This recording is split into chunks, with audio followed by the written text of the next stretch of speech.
मानव जन्मतःच विवेक, करुणा, प्रेम आणि सत्य यांची बीजे घेऊन जन्माला येतो.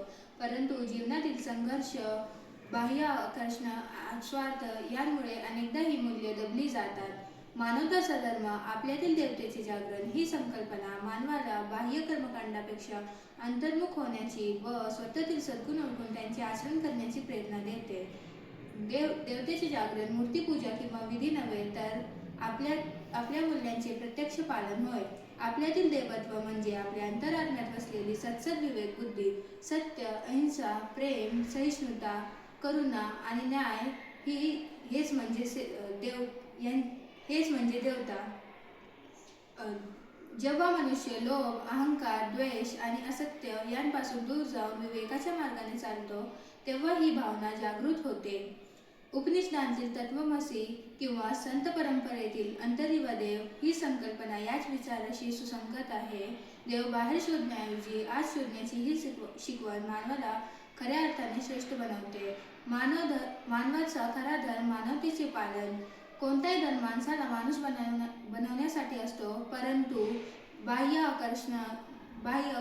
कर्मकांड, आकर्षण आणि दिखावा जेव्हा धर्माचे पालन बाह्य आकर्षण, कर्मकांड किंवा दिखावापर्यंत मर्यादित असते, तेव्हा त्याची आत्मा हरवते. गरजूला मदत करणे, दुर्बलाचा आधार बनणे, सत्यासाठी उभे राहणे, स्त्री पुरुष समानतेचा सन्मान करणे आणि पर्यावरण संरक्षण या सर्व कृतीतून देवत्व जागृत होते. करुणा हा आपल्यातील देवतेचा सर्वात महत्त्वाचा गुण आहे. दुसऱ्यांची दुःखांची जाणीव ठेवणे, त्यांच्या वेदना समजून घेणे आणि शक्य तेवढी मदत करणे म्हणजे करुणा. आजच्या स्पर्धात्मक जीवनात माणूस माणसापासून तसेच निसर्गापासून दूर जात आहे. अशा वेळी सहस्तित्वाची भावना जागृत करणे अत्यावश्यक आहे. विवेकाच्या आधारे योग्याचा निर्णय घेणे, आत्मपरीक्षण करणे आणि चुका सुधारण्याची तयारी ठेवणे म्हणजे हीच आत्मशुद्धीची प्रक्रिया आहे. आपल्यातील देवत्व जागृत करण्यासाठी शिक्षण आणि संस्काराची मोठी भूमिका असते. शिक्षण म्हणजे पुस्तकी ज्ञान न देता मूल्यांची जपणूक केली पाहिजे. कुटुंब, शाळा आणि समाज यांनी मिळून प्रामाणिकपणा, जबाबदारी, सहिष्णुता आणि सेवाभाव रुजवला तर मानव संकल्प अजून दृढ होईल. आजच्या आधुनिक काळात भौतिक सुखसोयी असल्या तरी मानसिक तणाव, अवस्था आणि स्वार्थ वाढलेला दिसतो. यात सकारात्मक संवादाची आवश्यकता आहे. सेवा हीच खरी पूजा आहे. समाजासाठी निस्वार्थ भावनेने काहीतरी करण्याची प्रेरणा मिळाली की आपल्यातील देवत्वाचे जागरण होते. स्वच्छता, शिक्षण, आरोग्य आणि पर्यावरण संरक्षण या क्षेत्रात केलेली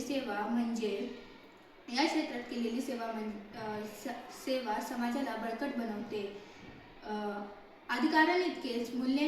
अधिकारांइतकेच कर्तव्याची जाणीव ठेवणे खरी कर्तव्य भावना असून ती मानव धर्माचीच उदाहरणे आहे. मानवताचा धर्म, आपल्यातील देवतेचे जागरण ही संकल्पना मानवाला बाह्य कर्मकांडापेक्षा अंतर्गत परिवर्तनाकडे नेते.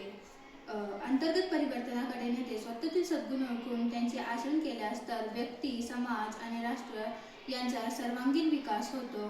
प्रत्येकाने जर आपल्या आतला देव जागृत केला तर मानवतेचा विजय निश्चित आहे.